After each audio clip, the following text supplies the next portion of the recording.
Allez, c'est parti. Donc, j'ai intitulé ma présentation Revitalisons nos zones rurales. Déjà, je vais vous dire un truc clair. Je me fous du rolling base. Ça tient bien. T'es au bon endroit. Et le deuxième élément que je voudrais dire, je me fous des monnaies citoyennes locales. Ok. Moi, ce que je veux faire, c'est ce qu'il y a en dessous là. Vivre, entreprendre et investir en milieu rural. J'ai expliqué pourquoi. Et pour ça, j'ai besoin d'avoir une base inconditionnelle, j'ai besoin de monnaie citoyenne locale. Ok. Et j'ai besoin d'un écosystème coopératif territorial. Et je vais expliquer pourquoi. Premier point. Pour moi, c'est très important. Ne demandez pas à un bûcheron de vous donner la valeur d'un gland. Demandez-le à un chêne. Pour ça, il faut que vous parliez au chêne. Si vous ne savez pas parler au chêne, vous ne pourrez pas savoir ce qu'est un gland. Et s'il vous plaît, évitez d'aller demander ce qu'est un gland à un bûcheron. Ça, c'est le premier point. Le deuxième élément. Ne me demandez pas de restaurer les châteaux forts. Moi, je veux bâtir des cités franches. Ne me dites pas de sauver les grandes villes. Et je vous invite à rentrer à la maison de faire un seul truc. Vous prenez une carte de France, mais faites-le vraiment. Parce que tant qu'on ne l'a pas fait une fois, on ne peut pas se rendre compte de la réalité. Vous prenez une carte de France, vous prenez un compas, vous faites le tour de Paris, Lyon, Marseille, Bordeaux, et vous faites ensuite 300 fois 100 en surface. Et là, vous avez ce qu'on appelle l'empreinte des grandes villes. L'empreinte écologique. Putain, si ça ne vous parle pas, je suis désolé. Tout ce que je vais vous dire n'a aucun sens pour vous. Parce que vous ne parlez pas le chêne. Et vous ne pouvez pas comprendre que nos petites communes rurales sont les mammifères face aux dinosaures, en fait. Mais je vais quand même le faire. Et le dernier élément, très important, quoique je semble assez passif par rapport au mouvement français pour avoir une base, pour moi, je suis profondément actif. Et je n'oublie pas que le projet Terra, il est né du mouvement français pour avoir une base. Il est né de mes premiers kilomètres en vélo, dans lequel je suis parti dans ces campagnes, parler du revenu de base inconditionnel pour le lancement qu'on avait fait. Je me souviens à l'époque, c'est Stan qui l'avait lancé. Pour ce lancement de la campagne, puisqu'on voulait mettre à l'ordre du jour la discussion sur le revenu de base inconditionnel au niveau européen, et qu'on était partis tous, chacun avec notre façon d'être, à la recherche de bulletins de vote pour arriver au 1 million. Et moi, quand je suis parti avec mon vélo, mon tricycle, à la rencontre de tous ces gens qui avaient quitté déjà les grandes villes pour aller habiter à la campagne, et que je pédalais 7 heures par jour dans ces campagnes, putain, et que j'arrivais à un endroit et je discutais avec les micros, vous vous souvenez, avec la radio, je discutais avec ces gens, et je disais, mais putain, mais il est là le futur. C'est eux qui tiennent les communs, là. C'est pas moi avec mes 2000 € par jour que j'ai intervenu en entreprise. Donc je suis un putain de membre actif, mais dans une condition très spécifique, qui essaie d'instaurer un revenu de base inconditionnel en monnaie citoyenne locale, contre-garantie par une production relocalisée et durable, dans une zone rurale à revitaliser d'une 30aine de kilomètres autour de Tournon-de-Cheney. C'est le point d'appui sur lequel je veux mettre le levier, parce que mon temps de vie est limité. Et que je veux que tout ce que je fais dans ma vie ait un effet levier sur ce putain de système de merde. Et c'est là que j'ai trouvé le moyen d'avoir l'appui le plus puissant, parce que c'est un puissant appui. Et que je pense qu'on peut soulever la terre à partir de nos campagnes, et plus à partir des villes. Pour moi, les villes, c'est les châteaux forts. Et je ne vous parle même pas de l'arrivée de tout ce qui arrive. Les robots, l'intelligence artificielle, les drones, Bref, je referme la parenthèse parce que ça, c'est pas ce que j'ai envie de parler. Moi, je dois m'appuyer sur les forces de vie. Donc, première partie, le diagnostic. Donc, tout est parti en 2013, juste à partir du rugby inconditionnel. Donc, on avait venu de créer le mouvement. Et je sais pas, suite à ce premier Tour de France, là, en fait, j'ai senti que ça ne passerait pas par le politique. Je dis pas que ça va pas passer par le politique. J'ai dit ça ne peut pas commencer par le politique. Parce que le politique n'est plus politique. Le politique représente une microscopique partie du pouvoir. Le vrai, le seul, l'unique. Je vous invite à relire le contrat social de Rousseau. Rien de nouveau sous le soleil. Ok, le prince, élu par la volonté générale, est devenu un tyran. Ok, c'est archétypal, c'est tellement évident, c'est pas par là que pour moi je pense que ça va passer. Et comme d'habitude dans toutes les révolutions, ça passera toujours par la même chose. La nécessité. La nécessité. La bouffe. L'eau. Énergie. Les bâtiments durables à l'usage d'habitation professionnelle. La mobilité. La culture, la science, la technique, l'éducation, l'art. Ça redémarre toujours par là parce que c'est ce que veulent les gens. Les gens, c'est pas des méchants, c'est pas des gentils. C'est juste qu'ils veulent expérimenter le chemin de leur propre bonheur. Comme l'eau qui coule de la montagne et qui va vers l'océan. La goutte d'eau, elle choisit pas sa direction. Elle suit une trajectoire qui tient compte des reliefs. Mais l'eau, toute l'eau, c'est très bien où elle va. Elle va dans l'océan infini des possibles. Et c'est ça vers où vont les êtres humains. Et donc, à un moment donné, quand ils sentiront que c'est plus possible, comme l'eau, ils vont chercher. Et quand ils vont se mettre à chercher, comme ils sont loin d'être cons, les gens, ils vont trouver. Et quel que soit le machin qu'il y a en face, il n'a pas intérêt d'être là quand les gens vont trouver. Parce qu'ils vont se faire déborder. Comme le printemps, par son abondance, déborde l'hiver. Et ça, c'est depuis la nuit des temps. Qu'est-ce que vous voulez que je vous dise ? L'abondance est toujours plus forte que la rareté. Donc, il nous faut recréer de l'abondance dans les petits interstices qu'on nous a laissés. Et ces petits interstices, c'est nos communes rurales. Donc, je suis parti à vélo, j'ai rencontré plein de gens, j'ai discuté avec plein de gens, c'était formidable. Je me suis dit, mais c'est incroyable tout ce truc, ces campagnes disponibles. Là. Et puis en même temps, malheureusement, j'ai rencontré un paysan qui me dit un jour, au micro, Frédéric, moi je rêverais d'avoir une base inconditionnelle. Et je suis désolé, je pleure toujours 10 ans plus tard, en pensant à lui. Et il me dit, moi, Frédéric, je travaille 70 heures par semaine pour 700 € par mois et je fais à manger en essayant d'aggrader les sols et je suis pauvre. Et moi, à l'époque, je gagnais 2000 € par jour. Quand j'intervenais, ça ne veut pas dire que moi, j'étais méchant. Parce que je voyais bien que je produisais de la valeur bien au-delà des 2000 € qu'on me donnait. Donc, c'était pas moi qui étais en cause en soi.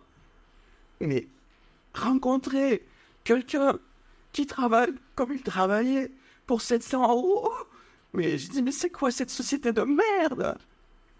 Et mon organe émotionnel, il a pété. Il s'est détartré. J'ai pleuré pendant 1 semaine. En me disant, mais moi, si entrepreneur humaniste, je ne suis pas capable de valoriser en monnaie le travail de ce mec-là, mais je ne veux pas être un entrepreneur, moi. Alors que j'ai tout lâché, j'ai cédé en coopérative les entreprises que je dirigeais, j'ai pris 2 sacs et je suis parti 9 mois dans un centre bouddhiste dans les Alpes, en me posant une seule question. Une seule question que je me suis posée. C'est comment un entrepreneur humaniste peut aider ces putains de héros que j'avais rencontrés dans ces campagnes. Parce que moi, j'avais les techniques. Moi, je suis un technicien, je sais valoriser mon aide, ce qui compte pour nous. Je sais organiser des ressources pour derrière faire des excédents et les affecter. Je sais faire ça. Et ça marche, regardez. Ils sont très riches. Ils sont pas riches parce que c'est des connards. Ils sont très riches parce qu'ils appliquent des techniques et des méthodes qu'on leur a enseignées. Mais pourquoi ces gens qui ont des valeurs Ça, c'est la lutte Proudhon-Marx depuis 2 siècles. Et moi, je suis proudhonien. Et donc, je me suis dit, mais putain, il faudrait aller donner cette culture, cette technique, ces méthodes aux gens qui ont des valeurs, pour qu'ils puissent valoriser à monnaie ce qui compte pour eux. Et si on leur donne les techniques et les méthodes qui permettent de valoriser à monnaie ce qui compte pour eux, les mecs, ils vont devenir riches. Hein. Parce qu'encore une fois, la valeur, on sait où elle est. Valeur, force de... La bouffe, l'énergie, l'eau, les bâtiments durables à usage d'habitation et professionnel, les véhicules en partage, la mobilité, mais aussi tout ce qui va toucher à l'accompagnement à la transition pour faire comprendre aux gens qu'ils ne peuvent pas continuer à avoir une empreinte écologique de 300 fois la taille de leur ville. Vous imaginez que vous, être humain, imaginez 300 fois votre taille. C'est... Bref. Donc, il faut accompagner les acteurs du territoire à comprendre ça. Et puis après, il faut aussi accompagner pour que, de nouveau, dans nos campagnes, dans nos petits villages, dans nos petites villes, j'appelle une petite ville, une ville de moins de 12 000 habitants, il y a de la marge. Et puis, il faut aussi qu'on y mette aussi de la culture, pris dans ce sens large, c'est-à-dire de l'éducation, de la technique, qui permet d'être plus productif, de dépenser moins d'énergie qu'on en retire en travaillant, de la science et de l'art. Alors à cette époque-là, je me suis dit, mais qu'est-ce que je peux faire? Et là, ce qui m'est apparu, c'est il faudrait réunir dans un même endroit tout ce que la société civile a fait de mieux depuis 40 ans. Et en particulier, j'ai vu des gens formidables dans l'agriculture, dans l'éco-construction, dans les monnaies locales, dans les groupes locaux du revenu de base, dans les gouvernances partagées. J'ai visité des petits villages qui avaient mis en place ce système de budget participatif. J'ai des gens qui étaient dans l'énergie renouvelable, dans la potabilisation de l'eau, dans l'exploitation du vent. Enfin, j'ai vu des trucs incroyables. Et je dis, mais putain, mais pourquoi on ne ramène pas tout ça dans un même endroit, qu'on connecte tous ces trucs-là, et on essaie de voir si on ne peut pas faire un organisme qui soit au moins aussi efficient que celui qu'on a aujourd'hui, mais beaucoup plus résilient. Et c'est comme ça qu'est né Turn. Tous, ensemble, vers une autonomie. Du coup, on a planifié ça sur 10 ans. Et on a commencé par refaire un Tour de France, puis un deuxième Tour de France, mais cette fois-ci méthodiquement, pour aller bien vérifier que le premier Tour de France, je ne l'avais pas rêvé. J'étais un peu dans un état second. Donc on est reparti, puisqu'on s'était donné 3 ans d'études, d'analyse et de recherche. Moi, c'est tout con, en fait. J'ai été formé par le Centre des jeunes dirigeants. Et quand on monte une boîte, en fait, on applique une méthode qui s'appelle STAR, qui est la condensation de plus de 7000 entrepreneurs qui ont réussi et qui veulent remettre la finance au service de l'économie et l'économie au service de la vie. Donc c'est une méthode finalement de gens assez cool. Et j'ai dit, ben moi, je vais faire 3 ans, mais comme c'est quand même un projet gros, comme ça, au pif, au doigt mouillé par rapport à tout ce que j'ai fait avant, je me suis dit, ouais, il me faudra au moins 3 plans à 3 ans. Parce que là, ça va être gros le machin. Et du coup, je me suis mis 3 plans à 3 ans avec une année tampon. J'étais très très optimiste. Et donc, on est reparti pendant 2 ans. Première année, on a utilisé l'offre. Deuxième année, on a étudié la demande. Assez con, en fait, vous savez. Moi, j'ai fait ce qu'on m'a appris. Donc, du coup, je vais visiter tous les petits lieux qui ressemblaient à ce que j'avais visité. Et on a organisé des débats ouverts, vous savez, des forums ouverts, dans lesquels il y avait, avec des World Café, où il y avait des thématiques à terra, besoin de base. Et les gens, sur les tables, en fait, ils nous donnaient des motions. Parce que nous proposons. Et à l'issue de cette première année, on s'est réunis à Carmeling. Et là, on avait une centaine de propositions argumentées. Et sur ces 100, on en a retenu 7 qui nous paraissaient les plus accessibles. Et puis, on est reparti, maintenant, avec ce cahier des charges. Et on est allé voir la demande, l'offre. Et l'offre, c'était quoi? C'était tous les écolieux qui existaient. Donc, on a visité plus de 60 écolieux. Et on a essayé d'être le plus large possible. C'est-à-dire s'étaler de zones à défendre, donc qu'on a visité, jusqu'à des monastères. Vous voyez un peu le monastère, c'est pas une ZAD. Mais le ZAD, c'est pas non plus le monastère. Mais les deux visent l'autonomie. Intéressant. Et donc, du coup, et entre les deux, il y avait toutes les formes possibles d'organisation sociale. Il y avait des habitats partagés, il y avait des fermes participatives, il y avait des quartiers ruraux qui avaient été créés par des communes rurales. Il y avait tout un ensemble de trucs et je pense qu'on a visité, je pense que tout ce qu'en tout cas à l'époque était visible. Donc il y en avait une soixantaine. Et en plus, on s'était laissé une marge de manœuvre d'à peu près 40% de lieux émergents. C'est-à-dire qu'on n'avait pas fait tout à partir de documents qui recensaient les lieux, mais on s'était dit on va garder 40% d'émergence liées aux gens qu'on va rencontrer, parce qu'il y a peut-être des choses qui ne sont pas documentées. Et ce serait con de ne pas aller les voir. Et donc on est revenu avec pas mal d'informations sur ce qui marche, ce qui ne marche pas, et ce qui reste en débat. Mais par contre, partout où on est passé, on aurait trouvé les mêmes choses. La plupart des communes rurales qu'on a visitées étaient en train de mourir. À peu près 1 sur 3. Il y a 36 000 communes en France. Quand je dis commune, pensez à cellules. Imaginez si un tiers de vos cellules étaient en train de se pourrir. Quelle gueule aurait votre corps? Toujours, hein, moi je considère que la République est un organisme vivant. Un organisme social est un organisme vivant. Donc imaginez qu'un tiers de vos cellules soit en train de pourrir. Qu'est-ce que vous feriez? Ah non, mais vous ne ferez rien. Ici, on ne fait rien. Il y a un tiers des communes de la République qui sont en train de crever, et 97% des lois et des financements vont dans les grandes villes. Non mais c'est pas grave, hein. Vous savez, c'est les paysous, quoi. C'est les ploucs, là. Hein. On est des ploucs, moi. Ce qu'il faut maintenant, c'est des grands gratte-ciel avec des super machins écolos. Ah ça, putain, la technologie, là, ça s'élève vers le ciel, c'est tip top. Hein. Ok, donc un tiers des communes sont en train de crever. Et elles crèvent toutes pour les mêmes raisons. Il n'y a plus de production à l'usage des habitants. Et quand je parle de production, c'est celle que j'ai annoncée, les productions vitales. Parce que des productions, il y en a du 14 juillet jusqu'au 15 août. Bon, des fois, ça va un peu avant, du 21 juin, la fête de la musique, jusqu'au 15-20 septembre, où on rentre des congés payés. Et pour la pandémie, alors là, par contre, des productions, il y en a. Hein. Ça, l'été, par là, vous pouvez y aller dans les communes, hein, il y en a partout. Hein, on met des millions d'euros pour accueillir les touristes, pour faire un truc qui va durer 3 mois dans l'année. Par contre, tout le reste du temps, la petite mémé qui est derrière sa fenêtre avec les carreaux, là, vous savez, les petits trucs roses et blancs, là. Elle, par contre, on n'en a rien à foutre. Elle est obligée d'appeler un médecin pour changer une ampoule. Donc, il n'y a plus de production vitale à l'usage des habitants qui habitent ces communes. Deuxièmement, il n'y a plus de réseau de distribution parce qu'il n'y a plus de production. Donc, il faut faire 15 km pour aller chercher à bouffer au Leclerc, au Discount, etc. Alors qu'on est entouré de terres agricoles. C'est hallucinant. Troisième élément, il n'y a plus de revenus. Puisqu'il n'y a plus de production, il n'y a plus de distribution, il n'y a plus de revenus. Et dans nos zones rurales, le PIB par habitant, c'est moitié moins important que le PIB national. On est aux alentours, nous, par exemple, de 18 000 euros. C'est-à-dire moitié moindre. Et donc, finalement, plus de la moitié des revenus qui circulent dans ces territoires sont des revenus de la redistribution. Donc, ça veut dire qu'on tète en permanence. Et on ne tète pas parce qu'on est nul ou qu'on ne veut pas travailler.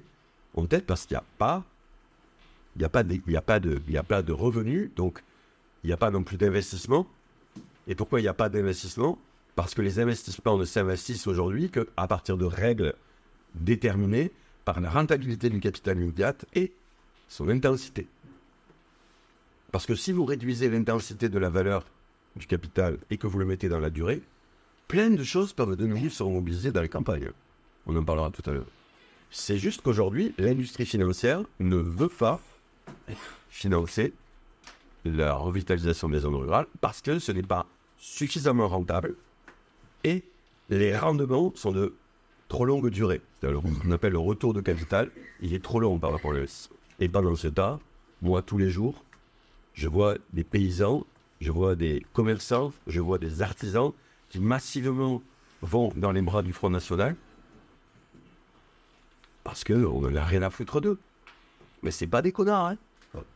C'est moi, au début, quand je suis arrivé, je pensais que les gens dans les campagnes, c'était des ploucs un peu.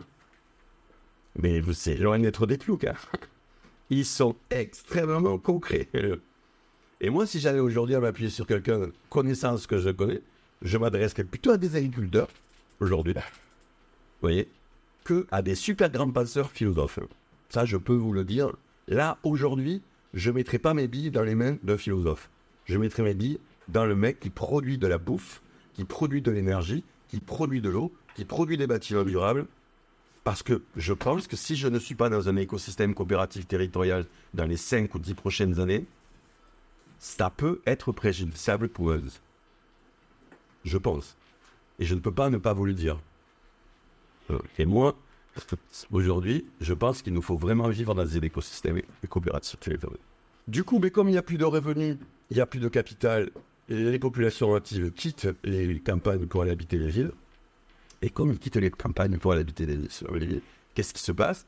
Eh bien, on augmente la quantité de population active dans les grandes villes, ce qui augmente ce qu'on appelle la gentrification. Pour ceux qui ne savent pas ce que c'est, la gentrification, c'est quoi? C'est que comme il y a beaucoup de populations qui veulent occuper les centres-villes, qu'est-ce qui se passe? Le mètre carré au centre-ville augmente, et les classes moyennes sont ramenées dans les banlieues, et les banlieues dans lesquelles avant se trouvaient les pauvres, ils vont où? À la campagne.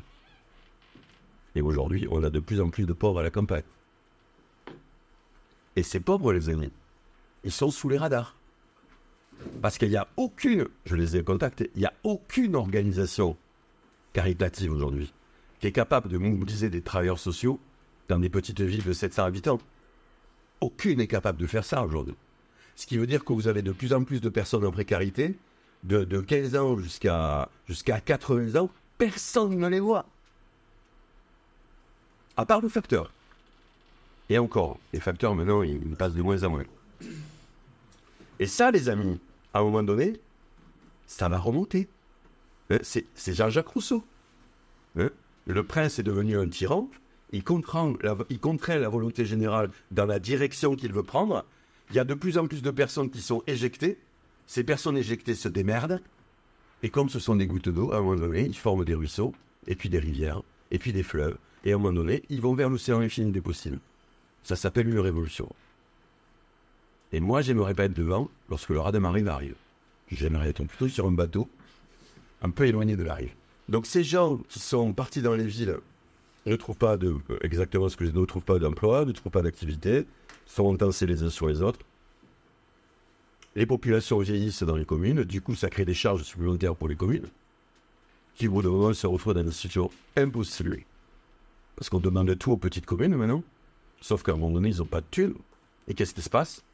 Eh bien on les suicide. C'est quoi le suicide d'une commune? C'est quand on supprime son conseil municipal et qu'on le rattache à une ville plus grande. Ça, c'est le modèle américain. Du coup, maintenant, on n'a plus d'habitants dans les communes, on a des administrés. On dit de plus en plus, on a des administrés. Ce n'est pas les habitants des communes, ils sont à une cité administrative qui n'a plus aucun lien direct avec Pierre, Paul, Jacques, Jean, Jeannette, Lucien et Marie, mais qui ont affaire avec l'administré numéro 6884 qui répond au droit, au devoir, et on gère en fait des numéros. Voilà. En même temps que nous dit l'Observatoire de la consommation, ils nous disent l'inverse. Ils nous disent qu'aujourd'hui, les gens dans les grandes villes, la plupart d'entre eux, 1 sur 2, veulent quitter les grandes villes. Et pour aller dans des villes plus petites. Parce que ça correspond à leurs valeurs. Et qu'ils n'en peuvent plus. Et que s'ils avaient les moyens, je répète, s'ils avaient les moyens, ils quitteraient ces grandes villes. Et on dit 1 sur 2, quand on pose la question aux habitants des grandes villes au centre, mais c'est 75% quand on pose la même question aux gens qui habitent les banlieues. Mais ces gens, ils partiront jamais. Parce que dans les villes, il n'y a pas de production, il n'y a pas de réseau de distribution, il n'y a pas de revenus, il n'y a pas d'investissement pour développer des activités économiques. Il n'y a même pas d'infrastructure pour accueillir ces familles. Parce qu'une famille, elle ne va pas faire que bosser. Elle va aussi jouer, aller au théâtre, je ne sais pas, mais elle va faire des choses qui n'aiment pas seulement que du travail. Pour ça, il n'y a pas de thunes. Et en plus, ces gens, on remarque qu'ils ont de plus en plus de valeurs, que je représente par les 17 objectifs de développement durable. Je sais que vous allez peut-être certainement crisser, mais moi, à part un d'entre eux, mais c'est un 16e, tout le reste, je suis d'accord à 100%. À part celui sur la croissance, et encore, dans certains endroits, je suis pour la croissance. Moi. Donc, du coup, ça ne me gêne pas de le voir écrire quelque part. Donc, du coup, c'est le bordel. D'un côté, il y a des villes qui sont en train de mourir. De l'autre côté, il y a des villes, des citadins qui veulent quitter ces villes. Et alors? Et comment on appelle ça moi, je suis un entrepreneur. On appelle ça comment? Ça s'appelle un marché. Le truc, c'est... Il y a un énorme marché, putain. Moi, je me dis, mais comment ça se fait que ce marché n'est pas honoré par des entrepreneurs? Ah, pourquoi? Parce qu'il n'y a pas de capitaux patients intermodérés. C'est tout. Tout le reste, on l'a. Tout. Les techniques, les méthodes, les compétences, les gens qui veulent venir. Je vous montrerai, nous, ce qu'on a fait avec nos propres petits moyens. Imaginez si on avait 10 millions ou 100 millions. On a tout. On peut tout relocaliser. Tout. Mais dans des petites villes. Parce que dès que ça devient trop gros, c'est trop complexe. Et dès que c'est trop complexe, il y a très peu de gens qui sont capables de le faire. Et comme aujourd'hui les capitaux sont rares et qu'ils sont chers, on ne peut pas financer des petits projets. On ne peut pas les financer parce que ça coûte trop cher. Putain de merde. Quand on sait ce que c'est le pognon, juste une écriture, c'est un bit électronique. Donc il n'y a pas de capitaux patients à intérêt modéré. C'est quoi, 2 mots là-dessus, parce que ça dirige tout le projet terrain. C'est quoi un capitaux patient à intérêt modéré? C'est que si vous voulez revitaliser ces communes rurales, il faut recréer tout ce qui a été détruit par l'industrialisation. Et tout ce qui a été détruit dans ces communes rurales, c'est le lien social. Ce sont les valeurs immatérielles. Et vous aurez une bonne idée de ce que sont les valeurs immatérielles si vous prenez comme base, comme expérience de pensée, comme vous disait hier Baptiste, les forêts primaires. Là-haut, il y a le soleil, qui est le plus gros capitaliste de la planète. Je force le trait exprès pour bien comprendre ce que je veux dire. Il y a un énorme stock là-haut. C'est du stock, un gros stock. Mais il y a aussi un énorme flux. C'est-à-dire que le stock conditionne le flux. Et le flux conditionne les stocks. Ouais. Ok ? Et les flux conditionnent les stocks. Et donc, l'idée, c'est que si on veut redévelopper ces valeurs immatérielles que sont la confiance, la coopération entre les acteurs, des solutions intégrées, de la pertinence, de la réflexivité dans le travail, bref, toutes ces valeurs immatérielles qui font toute société humaine, il va falloir réinvestir pendant un paquet de temps. Moi, j'avais pensé au départ 10 ans. Je pense plutôt aujourd'hui que c'est 15 ans. Mais, je vous montrais tout à l'heure, il y a des indicateurs qui montrent que nous avons raison. Avec nos pauvres petits moyens, nous avons déjà raison. Et c'est pour ça que je continue. Et donc, pour ça, il nous faut des capitaux patients à intérêt modéré. Capitaux patients, ça veut dire qu'au lieu de faire passer par le prêt, il nous faut du capital dans les fonds propres des entreprises locales. Il faut que ces fonds propres, on les ait au moins pour 10 ans, qu'on n'ait pas à les rembourser tous les mois. Parce que si on les rembourse pour les mois, qu'est-ce qui se passe? On retire notre capacité d'autofinancement des revenus pour les rendre, en fait, à ceux qui ont des capitaux. Donc, on loue des capitaux. Et donc, ça nous coûte très cher. Un écolieu, en moyenne, quand il achète entre 10, on va dire, mettons 10 hectares, avec une maison, tout ça, quand il emprunte, sa mensualité, c'est entre 5 et 10 000 euros. Vous vous rendez compte combien vous pourriez payer de SMIC avec ça? C'est énorme. C'est entre 7 et 1 personne. Et puis, il n'y a pas de charge sur les bas salaires. Donc, vous pouvez même prendre tout. Bref. Et le deuxième élément important, il nous faut des capitaux patients et en plus à intérêt modéré. Pourquoi? Parce que cette rentabilité financière, aujourd'hui, entre 6 et 10%, y compris dans les communes rurales, y compris avec la Banque des Territoires, y compris avec la NEF, y compris avec le crédit coopératif, c'est-à-dire avec les banques de l'économie socialiste, y compris, je l'ai découvert, plus de 150 rendez-vous avec plus de 50 investisseurs, y compris même dans l'institution financière qui collecte les fonds des coopératives en France. C'est géré par un ancien banquier. Les conditions d'admission sont les mêmes que dans les banques. La Banque des Territoires qui a été créée par la Caisse des dépôts et consignations, qui ose dire qu'elle n'a pas de capitaux patients intérêt modéré pour financer les collectivités locales. Putain, mais c'est... Et les agriculteurs, putain. Bref. Donc, pourquoi il nous faut des rendements modérés? Parce que ces rendements modérés vont baisser la rentabilité financière des capitaux au profit de quelle rentabilité? La rentabilité sociale, le lien social, les valeurs immatérielles. Mais si tu files ton pognon uniquement sur la partie rentabilité financière, t'as plus d'argent pour accompagner les gens. T'as plus d'argent pour passer du temps avec les gens. T'as plus d'argent pour faire ton travail de création de valeurs immatérielles. Parce que la seule valeur immatérielle que tu finances, c'est le risque du capital. Non, je ne suis pas d'accord. Aujourd'hui, d'un point de vue purement objectif, il y a de gros risques sociaux. Et si tu ne les payes pas maintenant, ça va te coûter très très cher. parce que tu veux pas savoir ce que vaut un homme en paix, ou une femme, ça vient dessous, ou une femme. Par contre, quand il va être en guerre, le mec, ou la nana, tu vas savoir ce que ça va te coûter. Tu vois. Et moi, je préférerais qu'on s'occupe des personnes en paix aujourd'hui, plutôt que de s'occuper des personnes qui seront en guerre demain. Donc, baisse de la rentabilité financière au profit de la rentabilité sociale, mais pas que. Baisse de la rentabilité financière au profit de la rentabilité écologique. Et je dis le mot, c'est pas un gros mot. Il n'y a pas une seule forme de vie sur la planète qui ne soit pas rentable. C'est l'excès de rentabilité qui est pas bon. Mais la plante, quand elle pousse vers le soleil, elle consomme de l'énergie. Si elle n'a pas plus d'énergie qu'elle reçoit en poussant qu'elle en a donné en montant, elle va crever. C'est pareil pour le renard qui court après le poulet. S'il dépense plus d'énergie en courant autour du poulet qu'il en reçoit, il va mourir. Donc il faut arrêter de dire que ça, le caca ben, tout ça, il faut arrêter. Il faut prendre les outils et les mettre à notre service, bordel de merde. Parce que ça marche. Et donc faisons-le. Il faut juste apprendre à les utiliser, c'est tout. Donc, rentabilité, baisse des capitaux patients et intérêts modérés, et rentabilité financière. Et là, j'arrive au début de solution. Je vais vous montrer. Ah, je peux me lever? Ah oui, non, ça va être un gros... Non, c'est pas ça, c'est que je vais vous montrer. Donc, en gros, si vous voulez, on peut dire que l'économie, en fait, c'est une roue. C'est une roue qui tourne, en fait. Elle tourne à travers un mouvement perpétuel qu'on appelle l'offre et la demande, en fait. C'est comme, si vous voulez, quand vous inspirez et que vous respirez. Vous ne pouvez pas inspirer et expirer en même temps. Essayez, vous allez voir, c'est compliqué. Ben, l'économie, c'est pareil, en fait.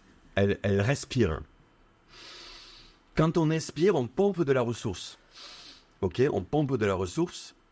Et cette ressource, en fait, elle va être transformée par nos poumons et elle va alimenter nos cellules en oxygène. Et après, on expire. Et donc, notre oxygène qui a servi à alimenter nos cellules, ensuite, il ressort sous forme de gaz carbonique et il va rentrer à l'endroit où il est sorti, sauf qu'il se sera transformé, en fait. Et nos arbres, nos bons amis arbres, eux, ils vont récupérer ce carbone. Le marché, c'est pareil. C'est la vie. Il n'y a pas une forme de vie qui fonctionne différente que ça. C'est juste qu'ils appliquent la vie, mais pour la détruire, si vous voulez. Pas pour l'objectif d'être vivant. Donc, offre, donc on a une demande, ça crée une offre, l'offre revient, et puis ça tourne. Voilà. On consomme les produits qu'on a à produire, et puis ensuite, on a de nouveaux besoins de produits, on les prend, et on tourne. Et en fait, on fait ça de façon illimitée. Le problème aujourd'hui, c'est que ça, là, n'est plus assis sur les fondamentaux de l'économie.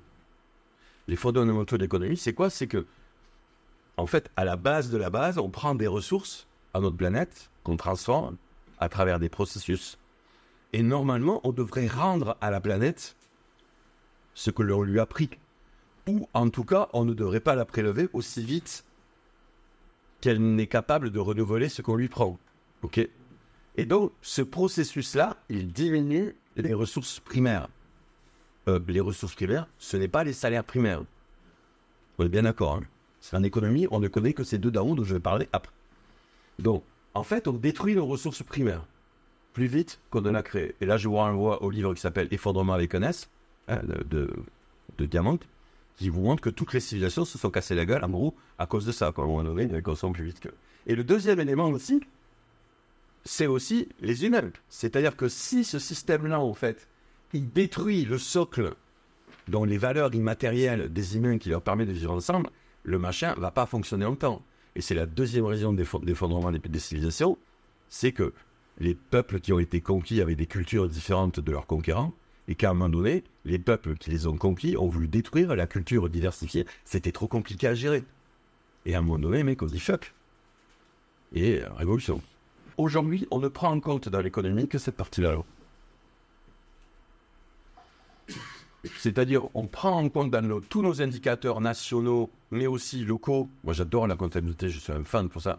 Quand j'écoute notre trésorier, je plus sois tellement, parce qu'il fait de l'économie politique, en fait. Alors que la plupart des trésoriers m'emmerdent. Parce qu'en fait, il ne relie pas ça au projet politique. Lui, il le fait très bien. Bref. Et donc, eux, ils ne voient que ça, en fait. Ils voient les revenus primaires, entre guillemets, qui viennent des gens qui travaillent dans le secteur marchand.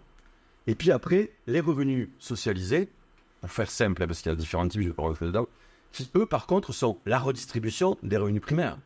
En oubliant les ressources primaires, qui, elles, viennent de la nature et qui ne se fait pas payer, et les ressources primaires immatérielles et sociales des êtres humains, qui ne se font pas payer pour ça aussi. Et là, il y a un gros souci. Il y a un gros souci, parce que quand l'économie, là, elle descend, parce qu'elle n'a plus les moyens pour des tas de raisons, ben, du coup, les revenus socialisés disparaissent, puisqu'ils ne proviennent uniquement que des revenus primaires. Donc, baisse de l'économie, baisse de la redistribution, baisse de la redistribution, baisse de l'économie, enfin bref, c'est un cercle. Et on a trouvé une super solution qui marche très bien, c'est la dette. Voilà, au lieu d'augmenter les gens, on leur fait des crédits. Voilà. Et comme ça, du coup, ben, on attend de voir ce qui va venir. Ouais, mais ouais, je pense que ça ne va pas durer longtemps. Donc, pour moi, la solution de ça, c'est un revenu de base inconditionnel pour stabiliser la demande solvable. Pour moi, le revenu de base inconditionnel n'est pas pour les pauvres. Le revenu de base inconditionnel n'est pas là pour la justice sociale. Je vais très fort et je vous demande de me dire... Si vous êtes en désaccord, je veux bien débattre là-dessus. Le revenu de base inconditionnel est un nouveau moyen de rémunérer les revenus de base, que sont les revenus sociaux des biens sociaux et les revenus environnementaux des communs de la nature. Donc, ils vont stabiliser la demande solvable. Et parce que la demande solvable c'est stable, après, on pourra faire la redistribution. Mais moi, je ne mets pas le revenu de base dans les outils de redistribution. Je mets le revenu de base à la base. Dans les revenus primaires, c'est un nouveau revenu primaire. Donc, il nous faut un revenu de base, mais il ne faut pas que ça. Il nous faut aussi une nouvelle monnaie qui compte ce qui est de la valeur pour nous. Nous, on utilise la baie dans notre territoire. Mais si on utilise l'euro pour mesurer ses revenus primaires, on se tire 2 balles dans le pied. Puisque l'euro ne mesure pas ça. Ça n'existe pas. Il y a des économistes qui disent qu'un degré de plus sur la planète, ça fera baisser le PIB de 3%. On n'en a rien à foutre. Mais 3%, c'est la valeur du PIB dans le monde agricole, si vous voulez. On fait quoi s'il n'y a plus à bouffer? C'est vrai que ça pèse 30% dans l'économie. Pareil pour l'énergie, je crois que c'est 6%. Mais ils sont furieux. Il faut arrêter. Il ne faut pas utiliser l'euro pour mesurer dans les maisons qu'on veut construire. Sinon, on va vraiment partir en vrille. Donc, il nous faut des monnaies citoyennes, quelles qu'elles soient, qui prennent en compte la valeur sociale, la valeur écologique, au même rang que la valeur économique. Et ça, je suis désolé, aujourd'hui, l'euro ne peut pas le faire. Il n'est pas capable de faire. Il n'a pas les outils pour le faire. Les règles du jeu, comme au Monopoly, ne peuvent pas permettre ça. Il nous faut donc une monnaie qui permette ça. Et ça, effectivement, c'est ce qu'on essaie de faire avec Terra. Tous ensemble vers un Monopoly. C'est-à-dire un outil qui nous permette de mesurer concrètement tous les revenus. Les revenus d'autonomie, les revenus de transition, les revenus d'activité et les revenus socialisés. Et qu'on puisse orienter politiquement là où on a le plus d'efforts possible. Et je m'arrêterai là. Et là où on a le plus d'efforts possible, c'est quand on touche aux 17 objectifs de développement durable de Nations Unies. Je sais qu'il y en a un qui ne nous plaît pas, c'est pas grave. Parce qu'on fait ce qu'on appelle, ce que disent les Espagnols, une glocalisation en fait. La glocalisation. La glocalisation, c'est quand une action locale, si je le répète un certain nombre de fois, fait qu'obligatoirement tout le système va changer. Parce que ça va tellement changer de choses si on le fait un certain nombre de fois que tout le système va être obligé de se modifier. Okay. Et pour ça, s'appuyer sur les 17 ODD, c'est un effet levier énorme parce que ça nous permet de nous mesurer avec les autres, de nous évaluer avec les autres. Et ça, c'est important pour vous. Et ça fait un bâton. C'est le petit bâton qu'on a vu tout à l'heure, vous savez, qui tiennent les petits personnages. Et je terminerai par là. C'est quoi ce petit bâton? Le petit orange là. C'est lui qui représente le secteur public. Et son rôle, c'est de défendre nos communs. C'est l'intérêt général, en fait. Et l'intérêt général ne sert pas à l'intérêt particulier. Il se fait toujours au détriment de l'intérêt des particuliers, puisqu'il est justement l'intérêt général. Et moi, j'aurai toujours, en tant que personne, des difficultés à accepter l'intérêt général. C'est pour ça qu'il faut le légiférer, l'organiser et, malheureusement, l'imposer. Sinon, ça ne marche pas, quoi. Le second, le petit personnage vert, c'est la société civile. La société civile, c'est toutes les formes d'organisation libre. Ouais, les associations loi 1901, ce n'étaient pas des entreprises, il n'y avait pas de salariés au début. C'était des gens qui se réunissaient pour autre chose que du pognon et de l'intérêt général. Pour jouer la pétanque, pour tout ce que vous voulez, mais qui n'est ni de l'intérêt général, ni du marchand. Aujourd'hui, la plupart des associations non lucratives sont devenues des structures marchandes, avec des redevabilités liées à leurs salariés, liées à leur investissement, etc. Mais pour moi, une association libre, c'est ça la société civile. Il n'y a pas d'enjeu financier, il n'y a pas d'enjeu sur les communs. Et enfin, le dernier, c'est le secteur marchand.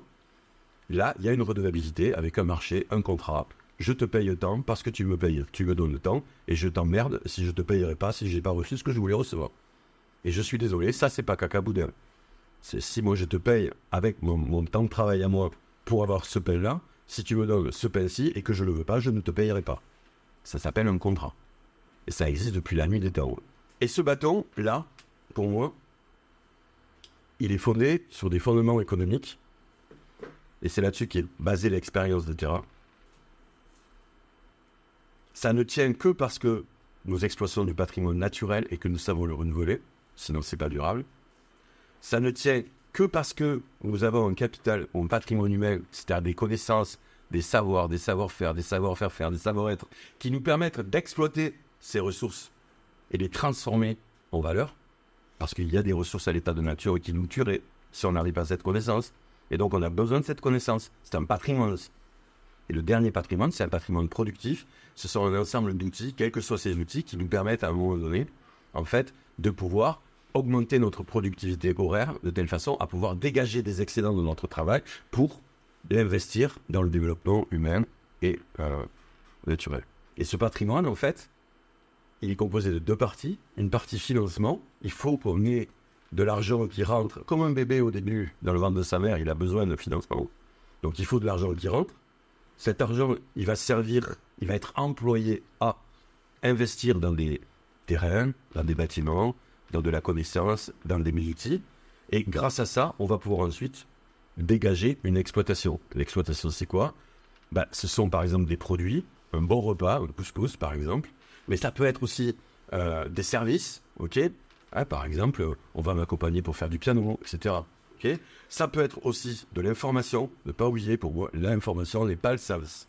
Le service, c'est limité, l'information est illimitée. Donc pour moi, c'est pas la même nature. La matière est limitée. Le service est limité. L'information est illimitée. Toujours la même phrase. Hein. Je te donne une pomme, je perds une pomme, je te donne une information, on a deux informations.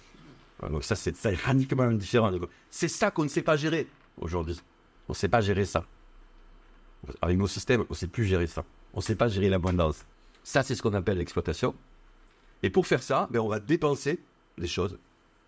On va acheter des choses. On va revendre ces choses. Et si on revend avec un prix plus élevé qu'on a acheté, on va dégager des excédents. Je sais bien que ça paraît très...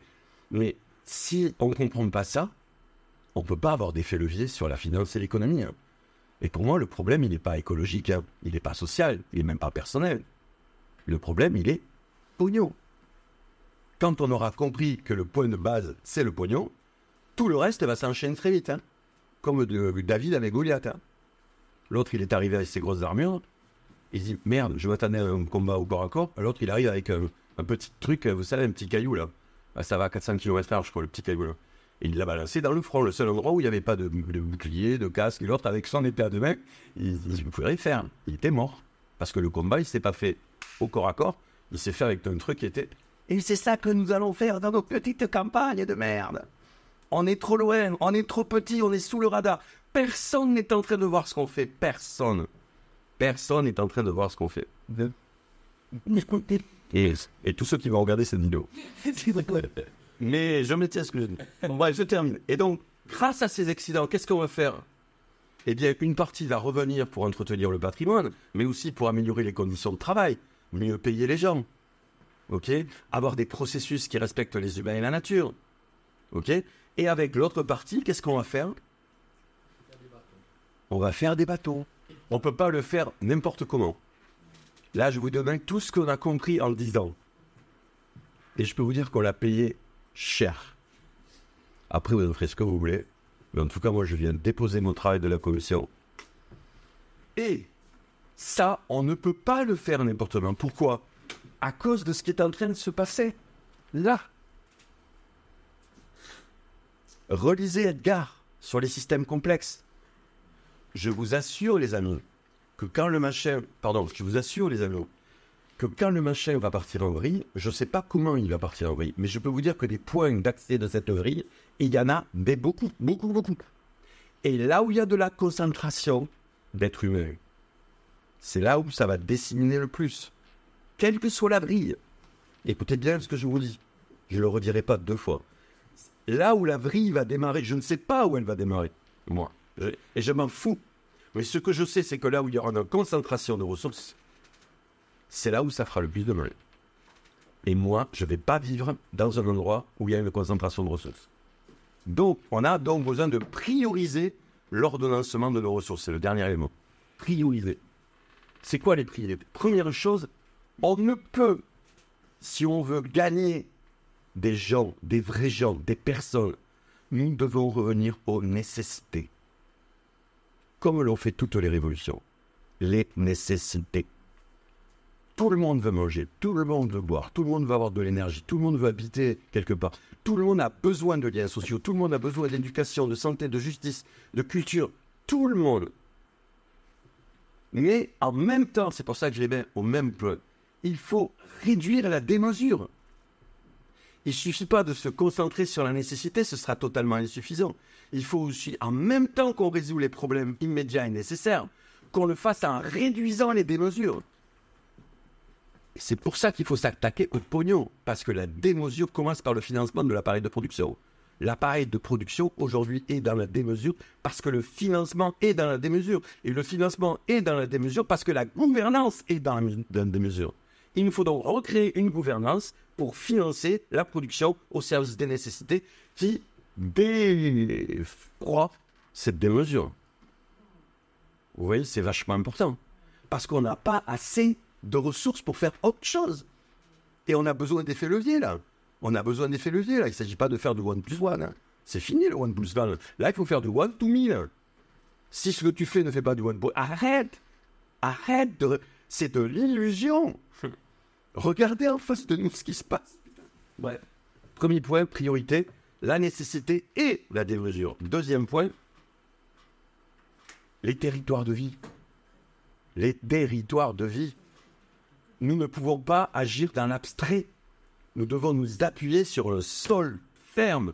Et le sol ferme, c'est là où les gens habitent. Et s'ils habitent dans un endroit dans lequel ils ne peuvent pas être sûrs qu'en cas d'effondrement, ils auront de quoi bouffer, de se loger, de se nourrir, de se vêtir, eh bien, à mon avis, il est vraiment important pour eux qu'ils commencent à recréer un écosystème coopératif territorial autour d'eux. Et si là où ils sont, c'est trop compliqué, il faut qu'ils déménagent. Et je suis désolé, je suis un peu direct. Je sais bien que là, c'est pas forcément... Mais je vous dis ce que je pense, je ne dis pas que c'est vrai. Je vous dis que moi, je veux vivre dans un endroit dans lequel, en cas d'effondrement, j'ai de quoi bouffer. Après, chacun fait ce qu'il veut.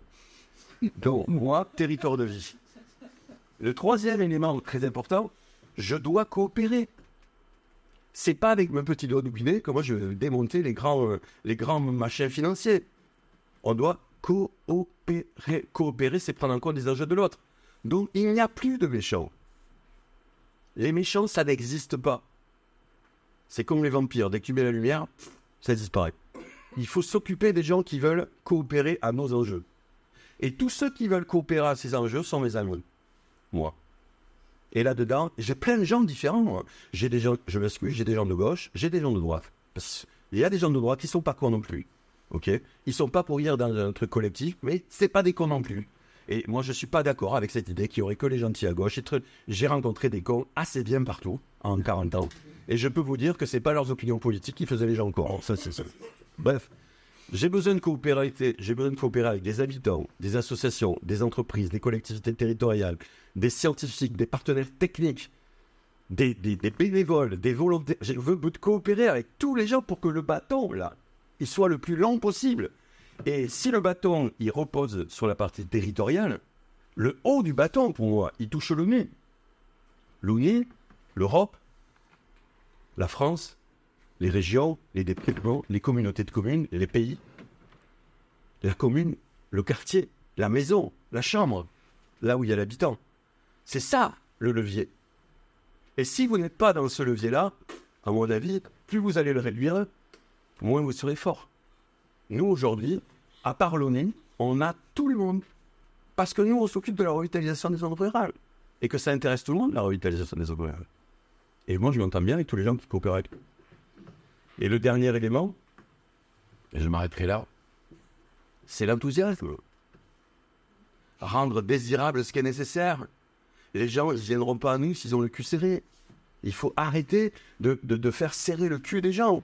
Ils n'avanceront pas comme ça. Un être humain n'avance pas le cul serré. Et quand il le fait, danger. Regardez l'histoire. Toutes les personnes qui ont fait avancer les gens par la peur, on sait ce que ça a donné. Donc, moi, j'ai envie, comme dit mon ami Patrick, et mon maître, que j'aime beaucoup, je te salue Patrick, il faut rendre désirable ce qui est nécessaire. Il faut passer de l'écologie Thanatos à l'écologie Eros.